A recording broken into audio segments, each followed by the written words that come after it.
Welcome to Sales Secrets from the Top 1%, where the world's best sales experts share their secrets to sales success. My name is Brandon Bornancin, a serial salesperson and entrepreneur, and I'm sitting down with the world's best sales experts to share their top secrets to sales success. Hello and welcome to this episode of Sales Secrets from the Top 1%, where the world's best sales experts share their secrets to sales success. And I am thrilled, honored, humbled, and grateful to have with me today, Tony Hughes. Tony is an international keynote speaker, best-selling author, leading professional selling educator, award-winning blogger, and the most read LinkedIn author globally on sales leadership. As an experienced CEO and sales director with 35 years of sales and business leadership experience, Tony is ranked by Top Sales Magazine as the most influential person in professional selling. Tony is the author of 2 best-selling books, The Joshua Principle, Leadership Secrets of Selling, and Combo Prospecting. Tony, we're thrilled to have you today. Thank you so much for joining us. Brandon, thanks for having me on. I'm really excited about the conversation. Awesome, man. Well, we're thrilled to have you, and I'm going to just dive right in. The audience is dying to know 2 big things. Number 1, sales secrets from the top 1%, where the world's best sales experts share their secrets to sales success.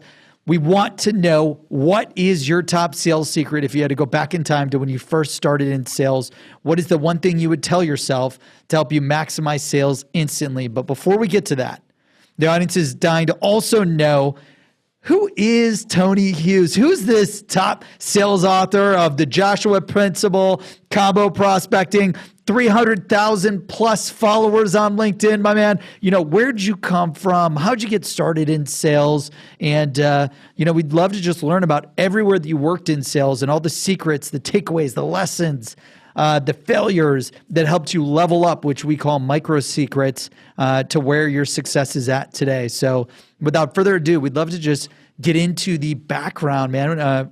Who is Tony Hughes, and where'd you come from, and how did you get started in sales? Well, let me give you the short version, because I think people are more interested in secrets that can help them be successful rather than about me and my background. But 35 years in professional selling and running corporations in the Asia Pacific region for North American multinationals. My very first sales job was at the age of 25 when I flew back to Sydney after having failed as an entrepreneur to set up a company in the USA. I lived in Los Angeles for 2 years. And when I landed in LA, I was confident I was going to be a gazillionaire by the time I was 30. Instead of that, I lost a bunch of money and learned a lot. And one of the big lessons I learned was that if you can't personally sell, you are nowhere in business, and I would argue even in life. You certainly have no ability to be an effective entrepreneur, because we have to be able to influence people. So when I came back to Australia, we'd sold the company before I went over, and we're getting royalties for 12 years. So what I needed to do was do something different. We had a non-compete as part of getting royalties for that period of time. And I thought, you know what? I don't know what I want to do in business next, but I do need to learn to sell. So, man, I'm going to show my age, but back in the days when cell phones first came out, just before cell phones, there was a thing called a radio pager, a thing about the size of a pack of playing cards, where you could get, in essence, an SMS message, a text message on a separate network to mobile phones that didn't exist. But you could get a written message to somebody out in the field. And for anyone in sales, we know that your ability to respond quickly dramatically ups close rates. If you're in field service, your ability to respond to customers and effectively manage a field force directly impacts revenue and the efficiency of teams. So I was selling B2B, but canvassing, making phone calls, asking for referrals. And that was where I cut my teeth in selling.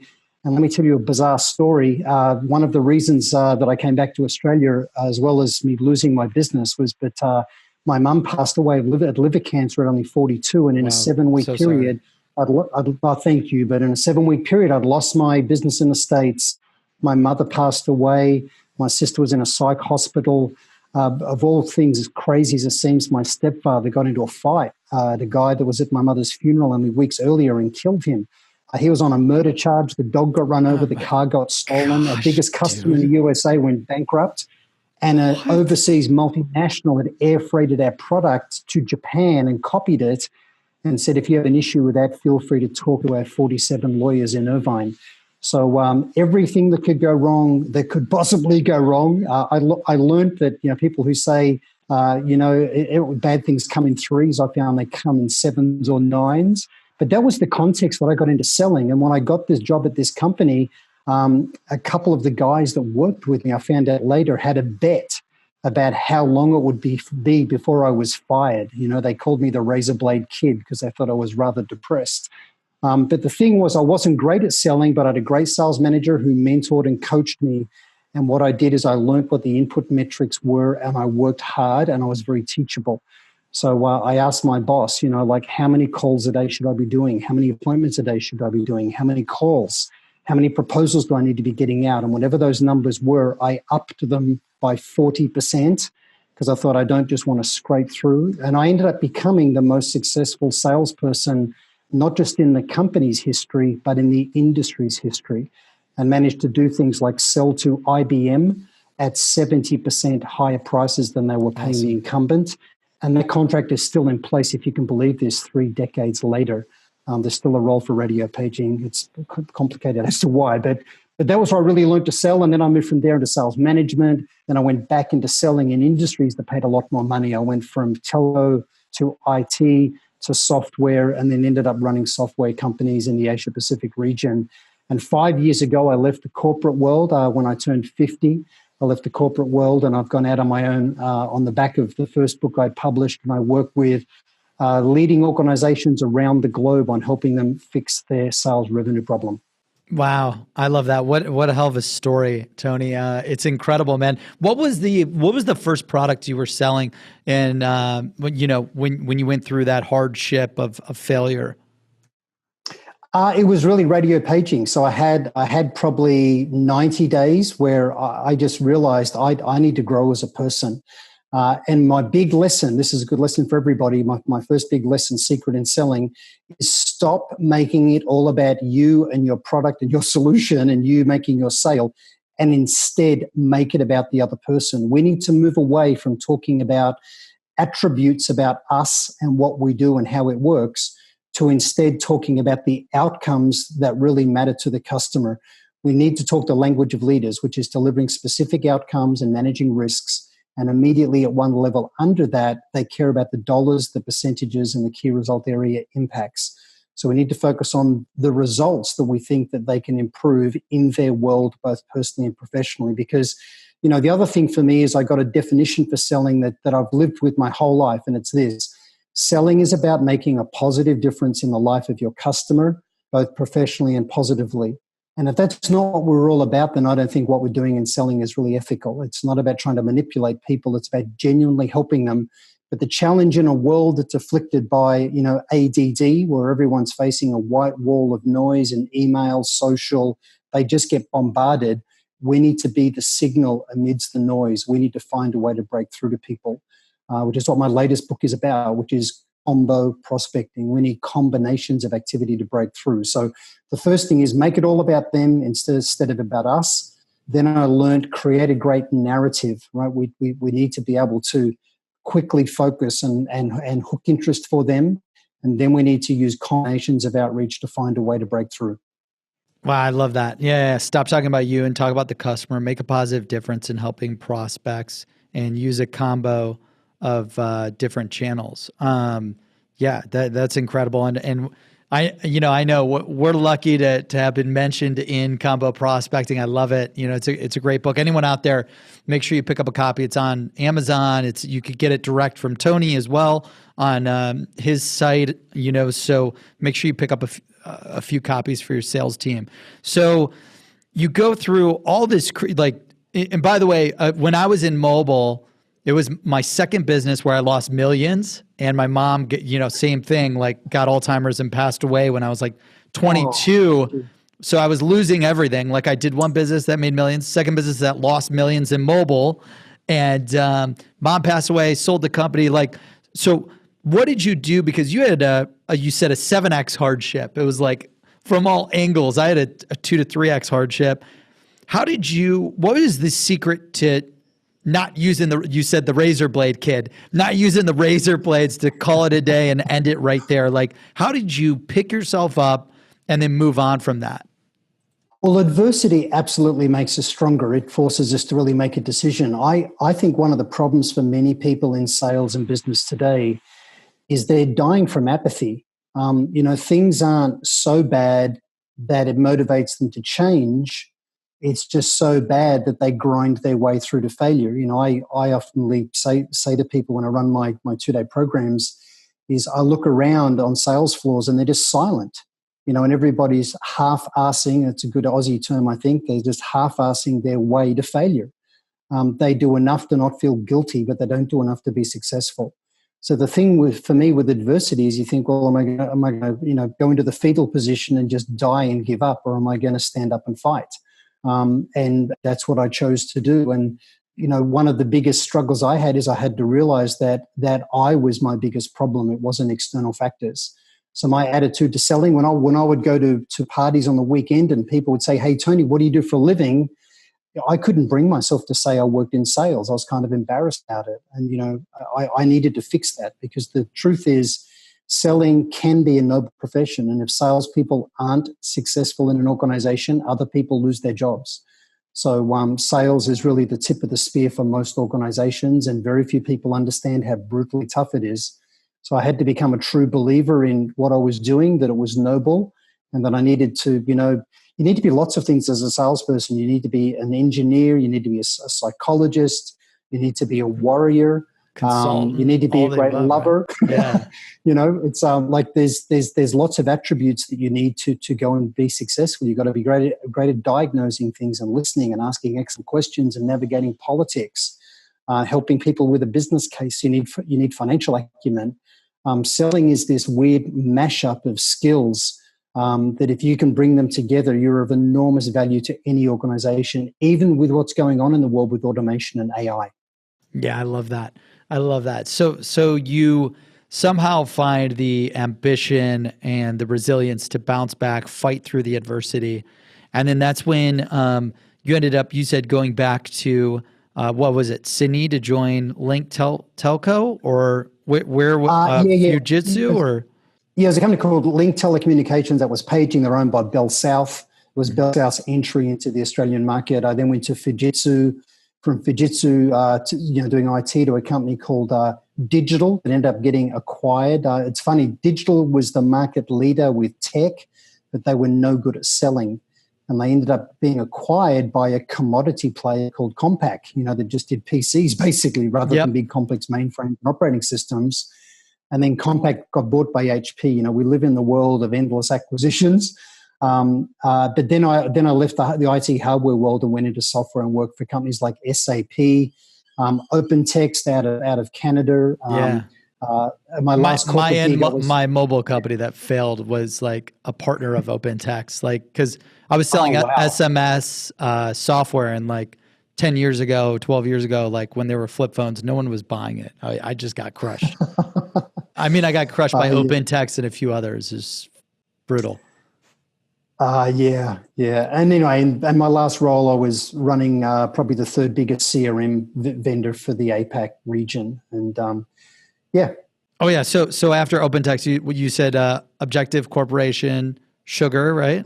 Yeah, and then Sugar CRM was really my last corporate role. That's awesome. Now, you fly through these companies, but I know you've probably spent some time at each of them, so let's go through the micro secrets, the successes and failures that you experience at each of these different companies that helped you level up to the next sales opportunity. So if you had to take away one thing from each of these, opportunities that you had in selling, what would you say each of them are?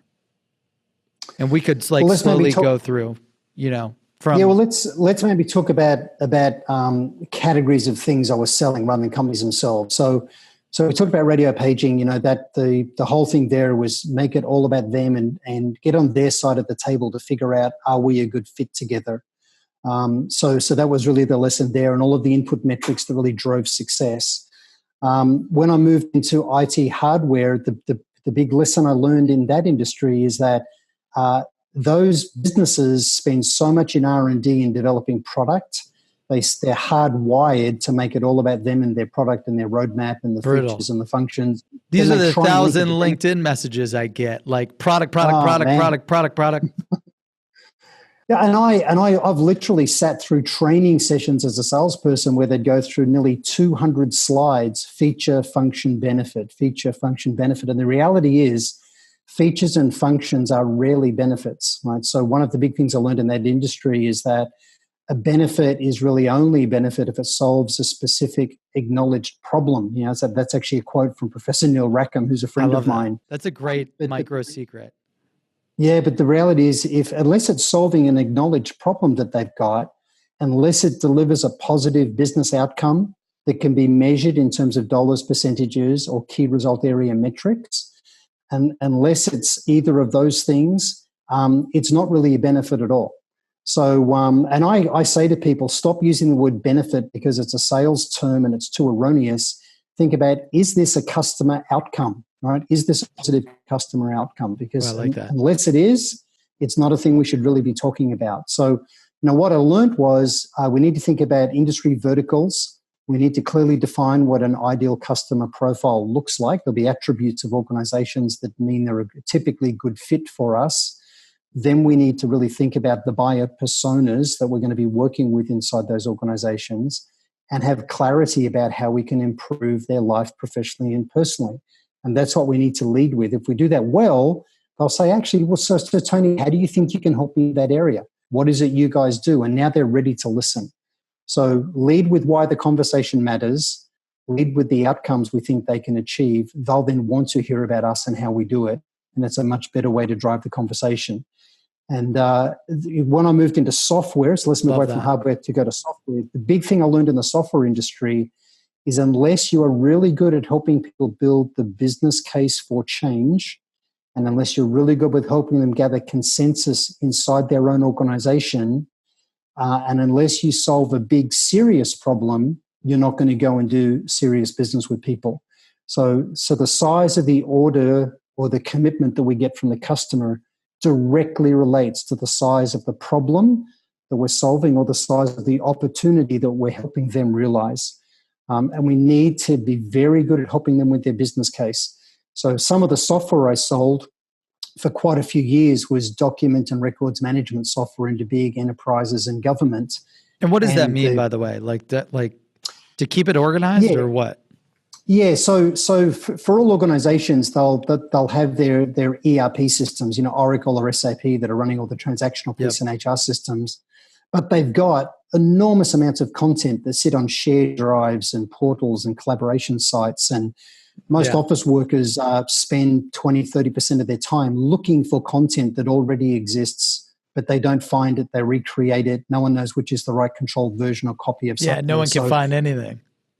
No, and when you're in highly regulated industries, and this is safety documentation or it's compliance documentation, it's a real issue. So all of that's boring, but the thing was the business case for buying these sorts of products was largely a compliance-based business case. And what I learned was that compliance is a really poor business case. People just want to sort of tick the box of compliance and get it behind them. You had to move beyond compliance and help them improve their business processes. So you need to say, in essence, we can help you improve the productivity, your levels of service. It'll have direct impacts on customer retention, staff retention, on revenue, on upsell, on average revenue per client. And the happy byproduct of all of this is you're going to get strong compliance that de-risks that part of the business as well. Because if it was just compliance, you could never get serious money. You could never elevate the conversations. So that was really the lesson in the software industry, right? Get laser focused on their get laser focused on their business case, help them achieve consensus in their organization and navigate politics. And maybe just as an aside, one of the big things I learned in that industry is, I've been taught about qualifying a prospect. The most basic qualification framework is BANT. Do they have budget? Do they have authority? Is there a genuine need? And have they got a timeline? But no one likes being qualified by a salesperson. The thing I learned was this. A prospect is truly qualified if they will give you access to their people and if they'll share information with you. That's a huge micro secret right there, dude. Yeah, I mean, huge micro secret. Sorry, go ahead. No, that's fine. Sorry. But yeah, the degree to which they'll share information and access to people, that determines whether we're going to end up doing a deal and getting a good client. If they're talking to you, like I always hated, I never sold based on BANT. Like if you're great at what you do, you can go in, meet with the team, create the need, create the urgency, create the ROI, the revenue to get the purchase done. It sounds like you're one of the few that kind of recognize that. You're saying your micro secret is if they're giving you their time, which obviously they don't just want to throw away, then they're qualified, and it's up to, it sounds like, you to create the business case, show the value, and then get consensus. Yeah, it's exactly true, and it begs the question for us as sellers: if we buy into this, on what basis would they give us their time? Because they're sure as hell not interested in another vendor coming to pitch to them. Right. They're not interested in having more suppliers. They want less suppliers. They want more value from fewer incumbent suppliers. They don't want to keep diluting their spend and diluting their time managing all these relationships. So we need to think about what's in it for them if they have a conversation with me. And what that forces the salesperson to recognize is that it's me and my insights. It's the narrative and the information I can carry to a person that's of value to them that's going to determine the likelihood of winning. There's a bunch of corporate executive board, now Gartner, research done back in 2011, 2012 for the Challenger Sale book.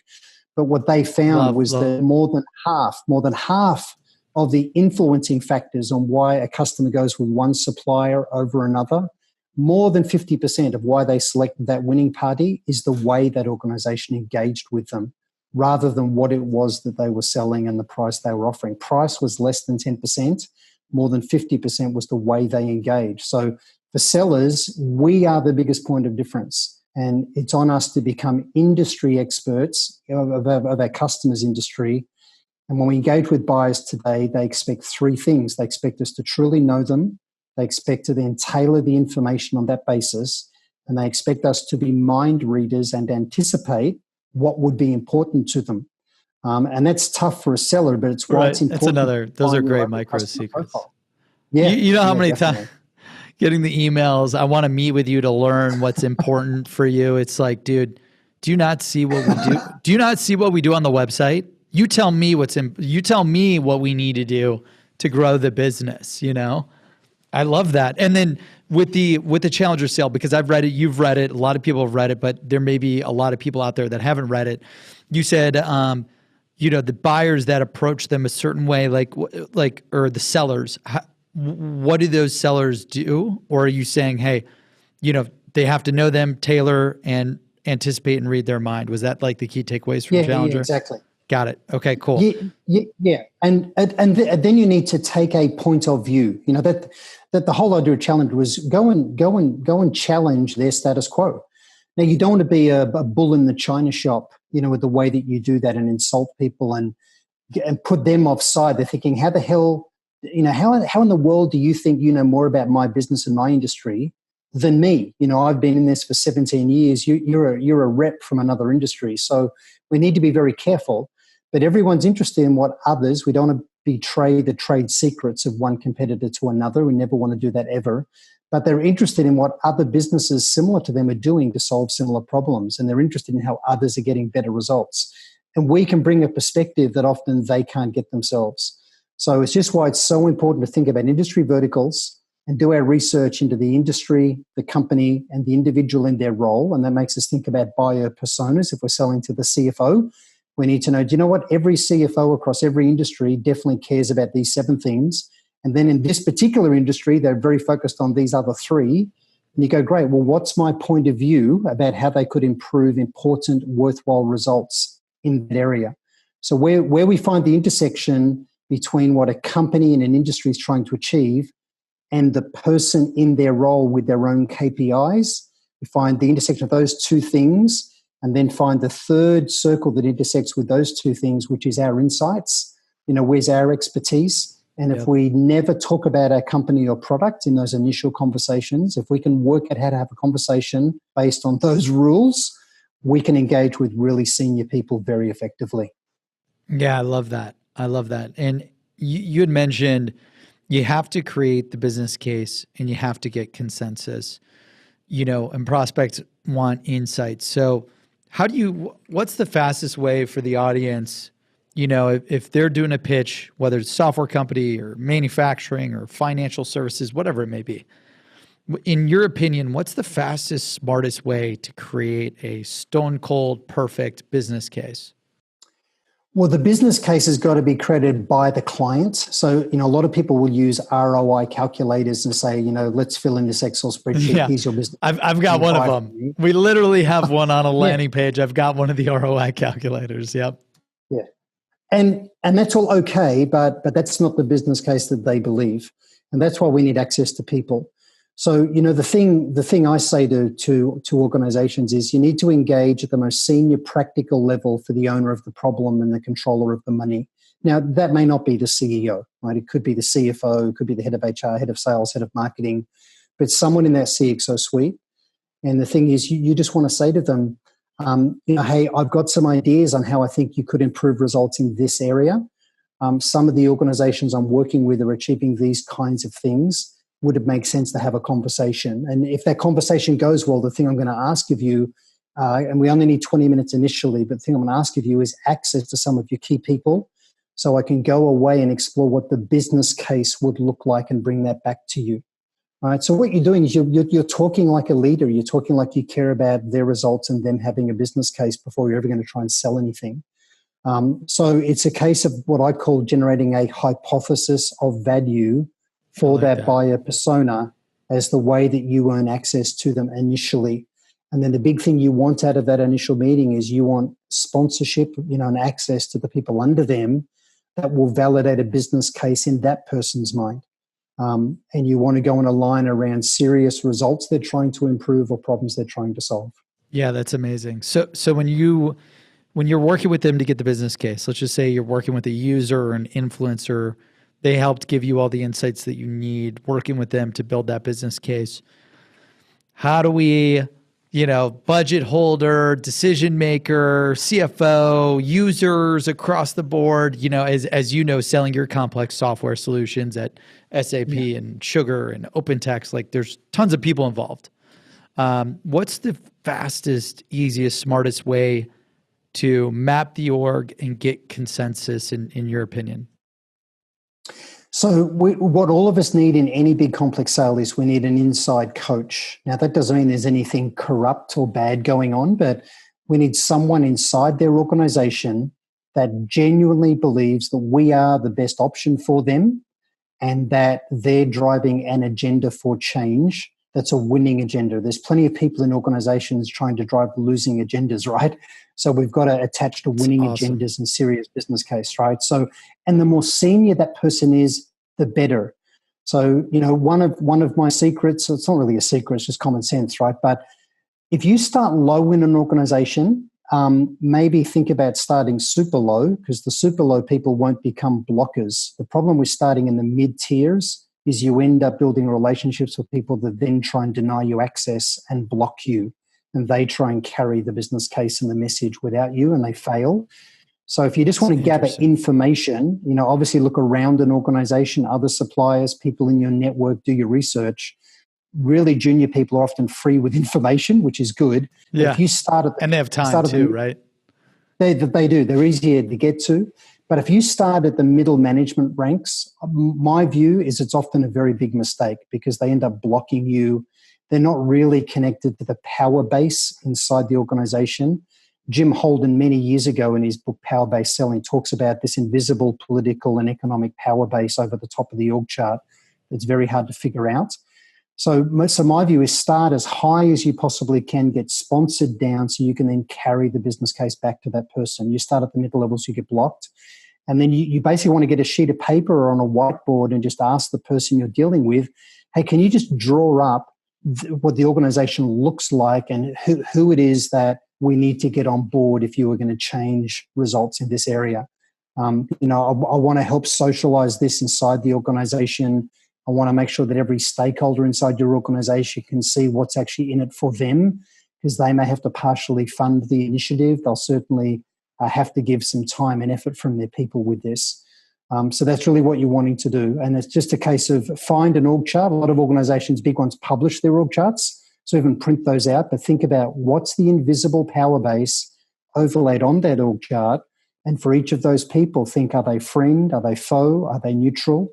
Are they an economic buyer, a technical buyer, a business buyer, a user buyer? So they'll care about different things based on that persona. And then we need to think about what's in it for that person as an individual. But driving consensus is really important today because middle managers and even really senior people are increasingly insecure in their roles. I don't know whether you know this, but the average tenure for a head of sales is less than 2 years. Right? So like you imagine a head of sales pushing a CRM system into the business that people end up hating. Next thing, everyone's throwing rocks at that person and they lose their job. I've actually seen it happen. So they're thinking, I want people on board with this. Even if they're a type A driver personality, they're smart enough to know I don't want to get people offside attacking me in the background. So we need to get on the customer side of the desk and help them achieve it. Wow. Yeah, that's incredible. Average tenure for head of sales, less than 2 years. And I know you obviously, in combo prospecting, you talk a lot about mapping out the organization. We appreciate being being included in that, because absolutely. of easily finding anyone's contact info. I mean, it's great. And you kind of give the roadmap for how to do it, which is incredible. Now you learned about business cases and the importance of consensus. Which company again was that at, really? Well, that was really SAP. And by the way, I joined SAP in 1999 when everyone had stopped buying ERP systems because they were now implementing them for Y2K.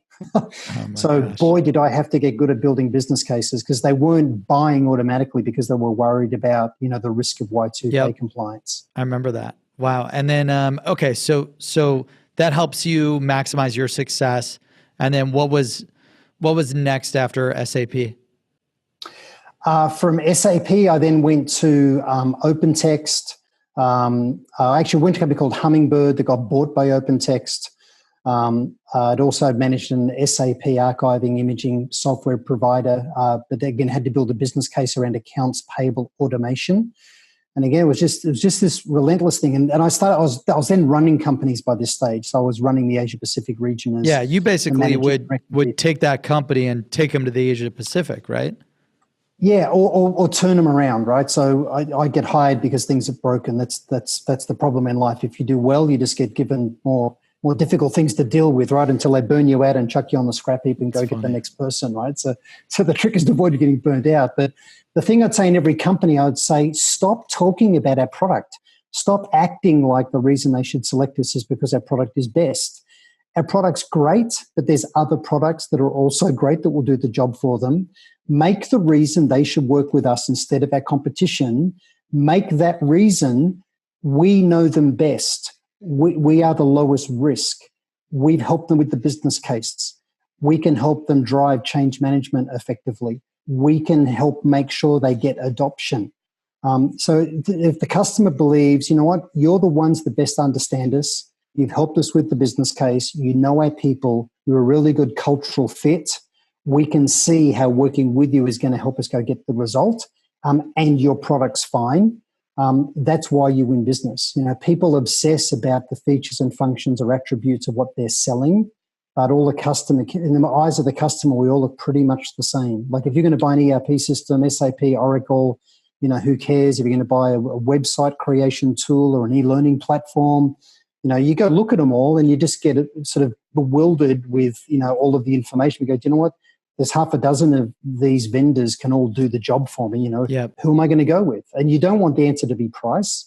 And interestingly, if you're cheap, buyers regard that as too much risk. So, the big danger of leading. So here's another secret I learned. If you lead with features and functions, you create price concerns or you create complexity concerns. What you've got to do is lead with their business case, right? Really, really, really important. So just to go over that again, if you lead with features and functions, you create pricing concerns, right? Yes, because they think, oh, well, how much is all this going to cost? And potentially you create complexity concerns. We don't need a Rolls Royce. We're happy with a Chevrolet, right? So Smart. We don't want something that's over engineered. You're seeing, you've got a lot of things that we don't need. Are we having to pay for all of this, right? So, how much does that module cost and how much does this cost? You want them to get focused on their business case so they've got the right amount of money to do the change piece properly. Yeah, if you lead with the business case, you get to see all the money and revenue and ROI that they would generate from the solution. Yeah, and one other thing too, the other big thing I learned was that we get delegated down to who it sounds like we deserve to be speaking with. So if you're not talking about the business case and you're talking about product, you get delegated down to someone in their organization that evaluates product. You want to have a conversation. Interesting. You want to have a conversation about business case. Talk about the financial numbers and the metrics and results, and that'll keep you engaged with the CEO and the CFO. In that C-suite, right? So don't talk about things to get you delegated down. I love that. That's a great micro secret. If you talk about, non-biz case, non-financial results to the top, then they're going to push you all the way down because they don't care about, does this widget import to CRM or whatever, Exactly. Yeah, that's interesting. Exactly. That's a great secret. And so any company that you go into, you'd also mention, you'll always sell top down before selling middle or bottom up. Is that right? Well, I know you said you'll either start top down, but there's also an opportunity to start super low. But like if we had to tell the audience one place to start, would you recommend top and biz case and financial results focused? Yeah, and you tailor your narrative based on the person. So let me give you a real world example. I'm part of a global sales academy for one of the biggest business travel management companies in the world. Awesome. It's actually the Flight Centre Travel Group. They've got a retail brand, but then about 7 business brands. So they do enterprise, government, and business-to-business travel management. So there's 3 key personas in that industry. There's the CEO, CFO, so the head of the business that cares about numbers. Yep. Then there's the key person doing all the travel booking in the organization. They're typically the EA, the executive assistant of senior people. And then there's the key travelers. So if you want to drive change, you need to talk to key travelers inside the business because they're highly valuable employees that easily get burnt out. If travel's not run well, then they're not productive. So you want to go and get their input. So they're typically not blockers, but if you run a narrative with them and say, hey, Tony, I'm looking at working with your organization to improve the way that they're running travel for you. And from what I can figure out, you're one of the key travelers inside the organization. I'd love to get your perspective on how you think things could be done better for you in travel. And if we can just get 20 minutes at the very least out of that conversation, I've got some ideas on how you can get more personal value out of the company's travel spend. How's your calendar next week, right? So they're getting something personal. They want more. Everyone wants to get points and maximize all of the programs to have their annual family holiday at the end of the year if they do a lot of travel for work. So there's something in it for them, but they'll typically give you intel and information. If you're calling the EA that does all the travel booking, you want a double-edged sword in any narrative so that if one thing isn't on the mark, there's something else. But maybe you would say, hey, Mary, the reason I wanted to get together is I work with travel bookers all of the time, and I've got some ideas on how you can get back 6 to 10 hours a week of your time and stop travel invading your personal life. If we could just get 20 minutes, at the very least, I've got some ideas on how you can elevate the value of what you're doing inside the business so that they really value you and your role more. How's your calendar for next week? So that's their narrative. I was talking to the CEO or the CFO to be, hey, Mary, or sorry, 2 Marys. Hey, Wendy, travel is typically the 3rd biggest expense line on your P&L. And I'm seeing organizations drive 8 to 12% of cost out of it as a line item and in a way that dials down risk for the organization. How's your calendar for 20 minutes next week?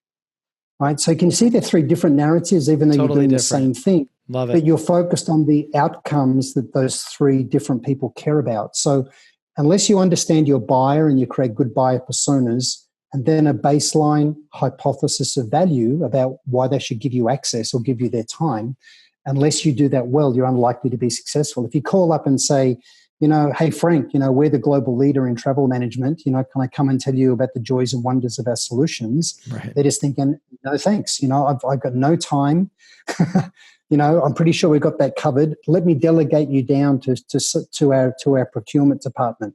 Right? And So you want it's to hard. It's hard to do what you're talking about, but it's so worth it. It's funny because we just wrote like 140 pages worth of Facebook persona-driven ads, and then like 25 pages of persona-driven outbound sales campaigns, and like we're on the last persona.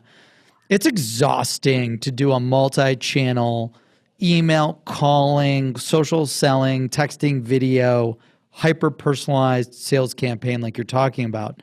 But what have been the results of, the features and benefits kind of spray and pray like you just did versus hyper-personalized, hyper-engaging, to the examples that you were giving with the C-suite, the traveler, and the EA? Like what type of impact do you think it can make for salespeople? So I've got, well over, as we record this, well over 300,000 followers in LinkedIn. People email me all the time with results. One guy emailed me a couple of weeks ago saying he read Combo, he decided to apply it. He sells to the chief information officer, the CIO in organizations. He targeted 6 CIOs. Now, when you go senior, you'd better get it right because you get one shot at the top, right? So thing is, he targeted 6 CIOs and he got 4 meetings, so he got a 2/3 hit rate. Another lady in the travel industry I work with, she did my 2-day program. This company is awesome with running the sustain phase, with the cadence of reinforcing things. A course on its own doesn't really change things, but she walked out of the program within 2 weeks. She'd booked 17 appointments. That's 17 appointments with brand new people she'd never met. Right now, she'd really struggled to get any appointments before then, but she moved away from talking about her to talk about them. She thought about, well, how do they define business value, take a point of view, talk about potential opportunities to improve results or give them back time, whatever those things are. Have some humility, like don't do it arrogantly, because if you try and pretend you know more about their business than them, it turns them off. So have some humility. But the other thing is she decided to time block. This is the other really important thing, time block. Ooh, Every secret. seller needs to time block the golden hours of the day. Jeb Blunt talks about this really well also. His book, Fanatical Prospecting, is a great companion to my book, Combo Prospecting. We believe the same things, but we've got lots of different insights about how to go build sales pipeline. But time blocking is key. So you need when to do you block, time block, do you think? So here's the thing. Most people time block outbound at a time that works for them. Forget what works for you and think about what works for your customer. So if you want to get senior people, the shoulders of the day, so between 7:45 in the morning and 8:45 in the morning, that 1 hour window at the beginning of the day is the golden hour of actually driving outreach. And then sort of the silver, less better, but still, good time for driving outreach is at the end of the day. So from after 5 p.m. but before 6 p.m. I think most people regard 6 p.m. onwards as family time, personal time. But senior people are happy to talk while they travel. And here's the idea of Combo. What you're doing in Combo is you're pattern interrupting people's propensity to ignore people they don't know. So what you want is if they're on the subway or the train, their cell phone rings and they have a look at it and they go, I don't know who that is. They're not in my address book. I'll just let it go through to voicemail or I'll dump the call. Then they go back to scanning emails. People are opening emails in mobile devices to work out what do I really need to look at when I get in front of my laptop. They'll go back to that. Then they'll go ding. Oh, they left a voicemail. They'll have a listen to the voicemail call. Then they'll put it down. Ding, there's an email from the person in their inbox. If you want to get bold, ding, there's a text message that turns up. So what you're doing is you're sending the message. I love being bold. I'm determined. Respond to me. Because most sellers wrongly interpret being ignored as being rejected. You're not being rejected. The person's just busy. Right. So if you nail your value narrative, if your narrative is about them and their results and opportunities for them. Right there. Right. Yep. So don't confuse being ignored with being rejected. I love a valid no. Salespeople who live in Disneyland with their pipeline are crazy. All they're doing is dialing up their stress. I want to know my pipeline is crap because then I can go fix it. False hope is the enemy of every salesperson on the face of the planet. Get to a valid no. So if they say, hey, we're with your competitor. We're locked into a 3-year contract. We're really happy. Thanks anyway. Right? Look, I wouldn't try and resurrect the dead and be an annoyance to that person. Alignment is far more powerful than evangelism for every salesperson. Find people in the market where there is alignment, because your only constraint in selling is really time. So wasting time with people who can't buy or that are locked in with the competitor is not a smart thing to do. So you put them in your CRM to follow them up in maybe 15 months' time, right? Because then that contract is coming up again. But you've got to drive outbound. You've got to be doing 90 minutes to 3 or 4 hours a day of driving outbound. Every day, every seller needs to think, how do I put the oar in the water and pull on it of creating pipeline, as well as the oar in the water and pull on it of progressing opportunities? So no more professional visitor and having catch-ups and coffees. It's how do I progress this opportunity with an existing deal in play, and how do I go create quality sales pipeline? And that's got to be the fixation of every day, and begin the day with a Red Bull, and just a whole ton of caffeine, right? Yeah, and I live on the Starbucks stuff, man. Howard Schultz got me. And just get on the phone. Yeah, just get on the phone and run combos. Phone, voicemail, email, text message. Make it all about them. Don't make it about you. If your narrative is good, you won't feel like you're being a pest, because you're not. There's value for them. But send the message, I'm determined, you need to get back to me. If you've got a valid reason why it doesn't make sense to talk, fine. If you don't, I'm going to keep going at you till you respond, right, is really the message you want to be sending. Otherwise, you're just one of the 187 things that day that turned up in their inbox that they're just going to ignore. I love this is, I mean, you dropped like 20 sales tips. This was great. I've been taking so many notes on my phone while we talk. I love that false hope is the enemy for every salesperson, and the only constraint in sales is time. So like when someone gives you an objection, Tony, like that, hey, we're in a 3-year contract, we're happy. And let's just say you're at Sugar CRM, because that was the last place you were selling. Because I want to learn what the top secret that you learned at Sugar was next, and then we're going to go into your top secret. But we're leveraging Salesforce, Tony, and we're in a 3-year contract, man. Sorry, but not interested. Like, so you're saying don't try to combat that, kill that deal in Sugar or Salesforce, and then move on to the next prospect. Is that what you're recommending? Yes, right. I know this sounds crazy, but we need to deal with the reality. Salesforce is the market leader in not just CRM, but customer experience, right? They've got an incredible end-to-end platform. If someone's implemented Salesforce extensively in their business and they're happy, you're not going to manage to get that out, right? Unless there's a level of dissatisfaction or a gap in what they're trying to achieve. All you're doing, in my view, is just wasting a whole ton of time. So I'd just be saying, like, I'd validate. I wouldn't just take it on face value. I'd validate. And if it's validated, I'd say, hey, look, I absolutely respect that. Salesforce is a great company and a really good product. Let me touch base with you in a couple of years' time, see if it makes sense to have another conversation then, right? Because you want to go and find people that don't have a CRM, right, or don't have a customer experience strategy, or are unhappy with the product that they've got in place. You've only got a certain number of hours in the day that you can go execute.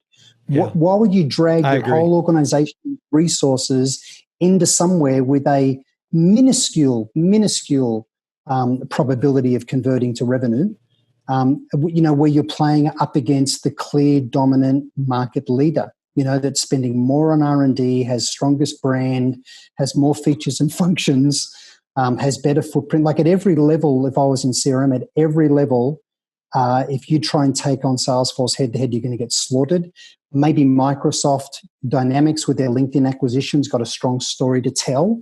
But I think most other CRM vendors have really got to go and find where there's alignment around opportunity, not try and resurrect the dead and trying to convert people that are already happy.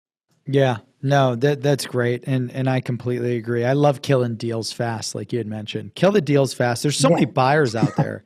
Everyone's total addressable market. Like if they're in one of these major fast growing industries, the TAM is so huge.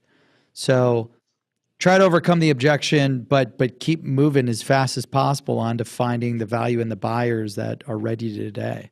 I love that. Well, Yeah, and this is something that you've identified, not me, in your comment just then. But it's important that we fail fast and we win slow.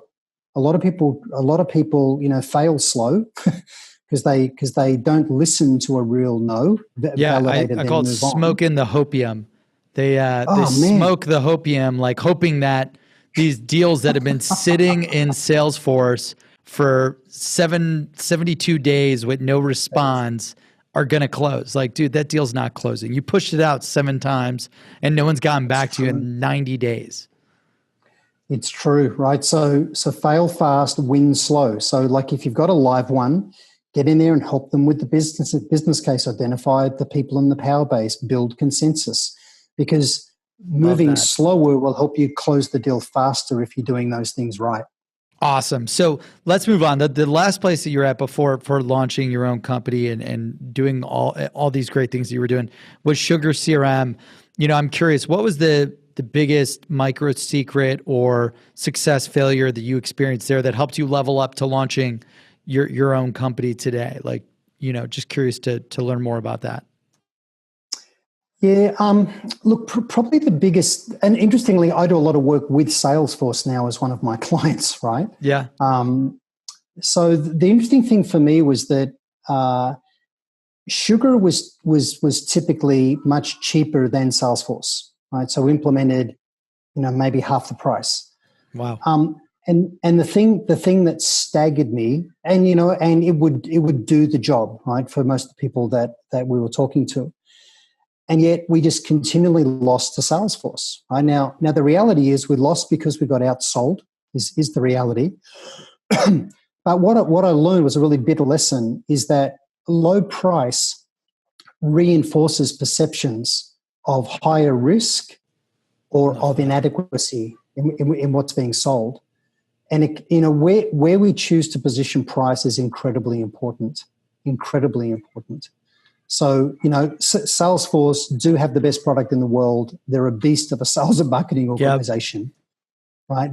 But the big lesson in that last corporate gig for me was that because I was selling through a channel as opposed to direct and into the mid-market, right? So that was where I sort of got back out of enterprise, really, sort of leading a company selling into mid-market through channels. But to try and educate the channels, like, don't make it about product, don't make it about price. You've got to make it all about their business case and the problems they're solving and improving their business. You've got to go much deeper. But see, that's hard for people because they're not comfortable doing that. They live in their comfort zone of, well, I know the product, I'll talk about the product. I know about our company, I'll talk about the company. I don't know anything about the customer. I don't really know their industry. I don't know what a business case would look like. The truth is, if that's where you're stuck, it's highly likely that you don't have a future in sales. I think 20-30% of B2B sales roles are in the process of disappearing. AI and automation is having a real impact, especially with funnel creation. Yep. So unless you can move up to value as a seller by being consultative, don't that mythical trusted advisor role, but being consultative, having your own insights, knowing what others are doing in the marketplace, not competitor trade secrets, out in the market, but having insights about how others are really cracking that nut. They're improving results. They're de-risking initiatives. If you can be that person, you get embedded with the client and you've got a great future and you'll earn even more money than you do now. But if you let yourself become a commodity by talking about product, you're in deep trouble. I love that. Well, I guess this brings us to, what your top sales secrets. Sales secrets from the top 1%, where the world's best sales experts share their secrets to sales success. Tony, if you had to go back in time to when you first started in sales and you could only tell yourself one sales secret to maximize your sales success, and you had to execute it as fast as possible, what is that top sales secret? You have to make it all about them and not about you. That's the first thing. You've got to make it all about them and not about you. And then you've got to nail a narrative about that, because opening, not closing, opening is the most important phase of the sale. And recognize that time is your most precious resource. So open well where there's high probability of success, because that's what will drive a good, healthy pipeline and create results. I love that. Opening is the most important phase of the sale, all about them, not about you. You said time is the most precious part of the sales process. Well, time is the most precious resource for every seller. It's the most precious resource. Yeah. So go and open well where there's high probability of success. And opening well means having a great narrative that's all about them instead of about us. Yeah. In combo prospecting, you talk about this all the time. Like that's why we launched, after reading it, like we launched this 170 page Facebook ads to the persona. We got these multi-channel custom sequences to each persona. We're literally wrapping up the highly customized multi-touch personas, like 7 personas. Each email, call, touch is highly customized to them. I mean, it's hard. Like it's actually the most personalized campaign I've ever done in my life. And I'm exhausted. Like it's literally ending today of prep and then we're launching. It's so hard to write out biggest desires, pain points, goals, dreams, value props, elevator pitches, subject lines, credibility, proof, social credibility, call to actions to each different persona, the business cases. Like when you're, how can, making it all about them and not about you, like just for the audience in this chapter, opening is the most important phase of this sale. So just real quickly, because we're going to have this as what is the secret and then why and how to execute. So why is it the most important phase? And then what are some tips for the audience to execute all about them, not about you in opening? So the thing is, define your buyer personas. And Brandon, if you want, buddy, I've actually got a template I use for defining a buyer persona that I'm happy to share with you. You can make available to people as a resource, right? But yeah, we'd love to. You really want to interview your clients and say, so what do you really care about in your role, right? So what do you really care about in your role? How are you measured in your role? So how are you actually measured in your role? So if you understand what they really care about and how they're measured, now you've got a chance of creating a narrative that's going to really work for those people. And there's a bunch of other things that you ask as well. But when you have a look at all of this and you look at that intersection of what drives the organization, what drives the individual in their role, and then where is our expertise and what insights do we have, it's the intersection of those 3 things that really directs us about where we should focus our conversations. Because we know conversations in that zone will get really good traction. Because we're not too far out of our depth, we're not overreaching, but we're speaking to what their organization and boss cares about, as well as what they care about as an individual in their own job and career. So that really is the key. Opening is the most important phase of the sale, and creating big, fat, healthy pipeline every day of your work life. People need to go back to that. They've stopped. They're snoozing their way to mediocrity. They've got to decide to get more determined and be the one that's going to be the signal in the noise and break through with their potential clients. And if you've got the passion of a lover, where you're all about the other person, you're not about you. That's what really makes that experience great. If you're all about yourself, it's not. And selling is the same. Just be all about the other person, right? And then be a psychologist, be an engineer, right? Really, really think about how you do this. Be a politician. But get on the customer side of the fence so that they can go get their outcome. Because intent is everything. People sense whether your intent is about them improving their results or whether it's about you making your selfish sale. So that's probably it from me as far as that. Yeah, that's awesome. So making sure that you identify the ideal customer personas, write them all out, make sure you know everything about them, and their key metrics, their responsibilities, their goals, needs, wants, desires, and then craft that opening across, it sounds like, all of these different channels, like you say, the combo prospecting tied to the personas, and then just go all out on execution. Is that about right? Like I would always try to increase my KPI by like 5 to 10x so I don't miss my quota. You said you crushed it, just improving the daily KPIs by 40% over what it would take to hit quota, and you were number 1. So, for executing, if they reverse engineer the sales funnel, and let's just say it says they got to do 100 calls, 100 emails, 100 social touches, like what would you recommend that they increase that to so they beat quota? Well, 2x, 3x, 5x, it really depends on where they're at. So what they need to look at is, how am I tracking year to date on my own numbers? What's my pipeline? And I think everybody needs 3 to 5 times pipeline coverage.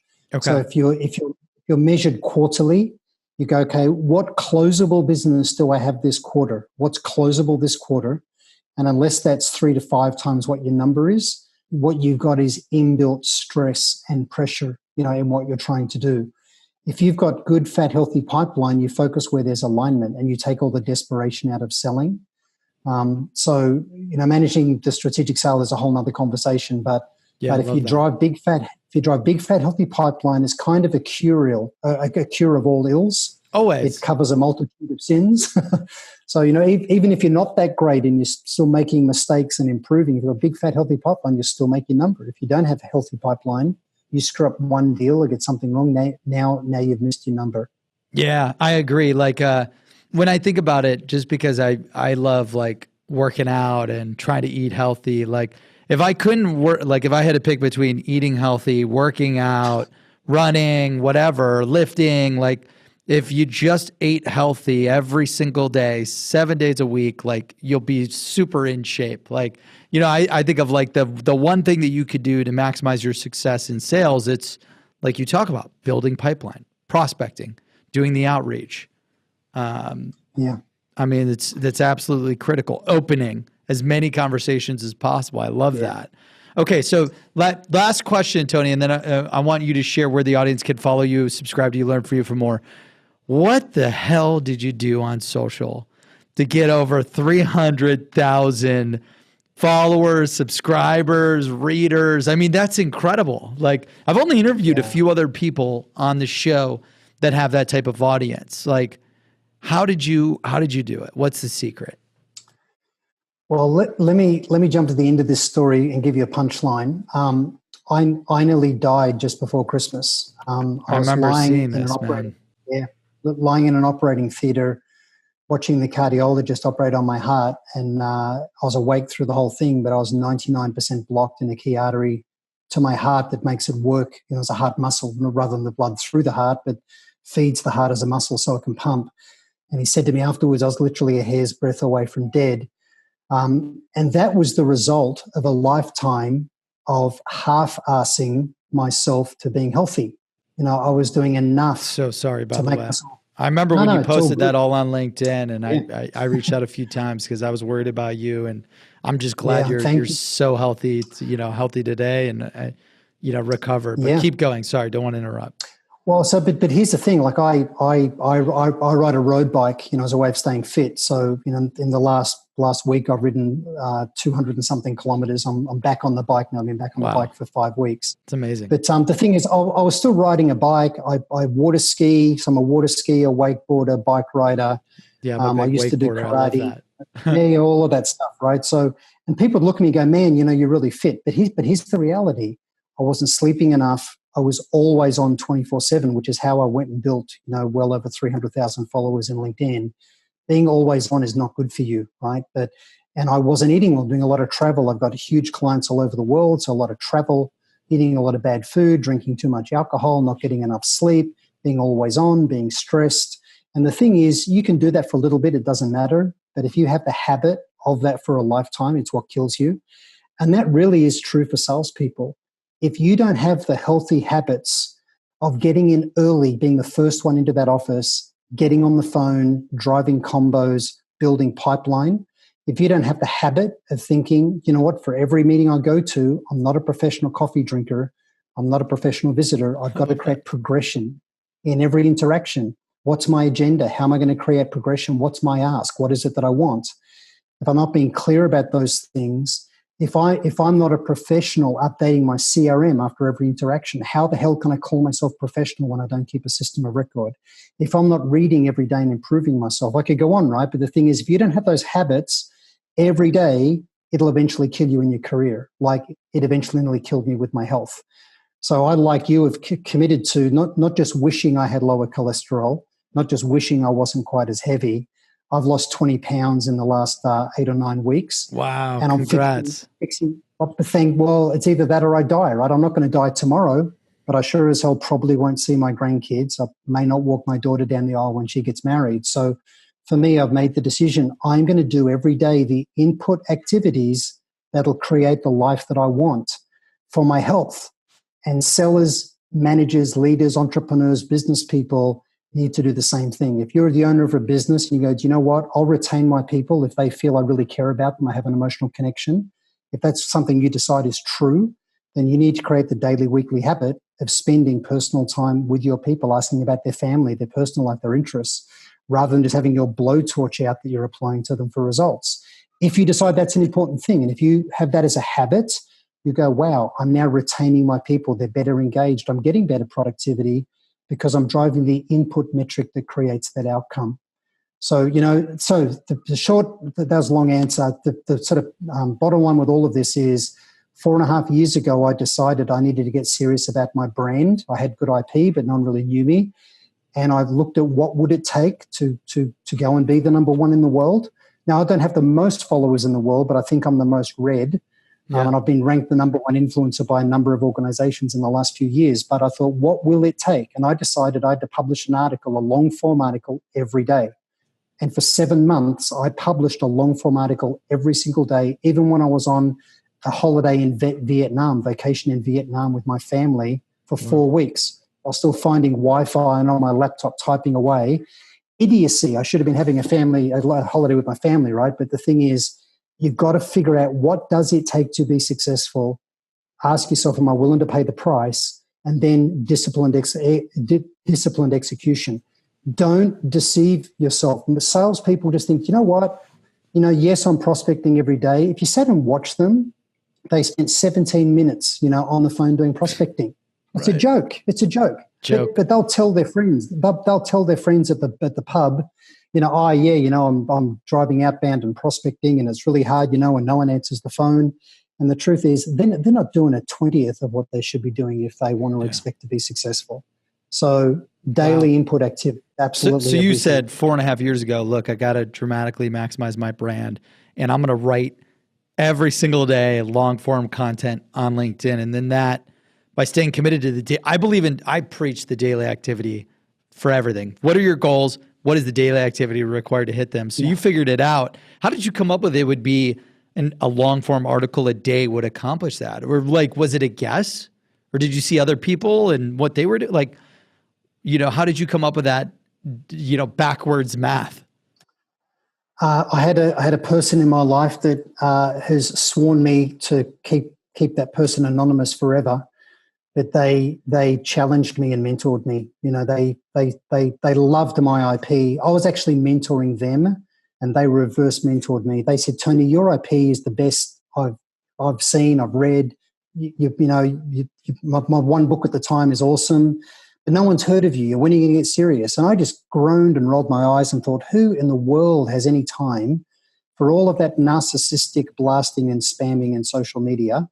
I got a family, I got a good personal life, I've got no time, I've got tons of clients I'm already working with. I don't have time to do this. And they challenged me for 7 weeks. And they said, this is what you need to do to get away from time for money. You need to go build a really big brand. You can make a difference in the world. I was too self-deprecating and too much doubting of myself and the quality of my IP. But they said to me, if you want to do it, this is what it takes. They knew social media really well. I was a complete novice, but they said, you've got to commit, you've got to do it. And it doesn't matter if you're living on 4 hours sleep a night. This is what you've got to do. And I thought long and hard, am I willing to pay the price? I did. I think now for other people watching this or listening, thinking, how to I go create a brand like Hughes did. The truth is, I think that window's largely closed. Things change. LinkedIn's become very noisy, very spammy, very busy. They've changed the algorithms. If you publish content, your followers don't necessarily see any of it. There's a lot of frustrated people out there with LinkedIn at the moment. LinkedIn's got the right to change the platform as they see fit.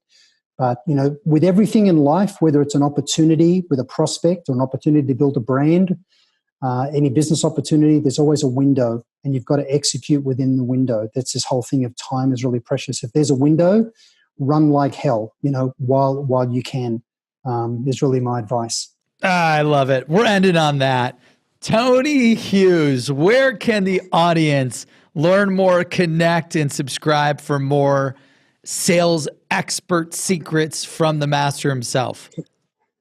Okay, so if you're interested in my books or me as a public speaker, all of my podcast interviews are all there as well. Go to tonyhughes.com.au, tonyhughes.com.au.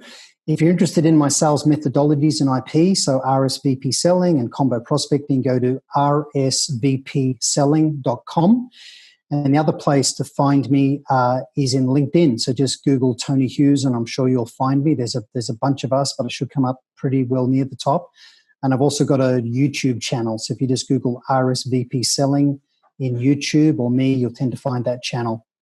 Tony, thank you so much for joining us today. And thank you, audience, for joining us for this episode of Sales Secrets from the Top 1%, where the world's best sales experts share their secrets to sales success. Pick up a copy of Tony's chapter in the book, secretsalesbook.com. Again, order a copy of the book, secretsalesbook.com. That's secretsalesbook.com. And Tony, do you have your books that you could show off as well if you got them? And go pick up Tony's books at tonyhughes.com/au, right? Tonyhughes.com.au. Tonyhughes.com.au. They're great. We just went through the combo prospecting program and created nearly 200 pages of content. We're super excited to launch it. And Tony, thank you so much for joining us today. Have a great rest of the week. And also our best to your health, man. Really glad that you made it through that. And I ended up going whole food plant powered after, an incident with my mother. I'm going to keep trying to push you to go whole food plant powered. I don't know what you're doing on the diet front, but highly recommend it. Yeah. We'll talk. Thank you. Thanks, Brandon. Hey, thanks so much, man.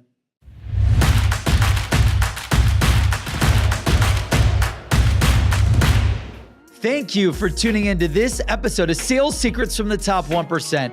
We release new episodes every Monday and Thursday, so make sure you subscribe on Apple Podcasts, Spotify, and YouTube to never miss an episode.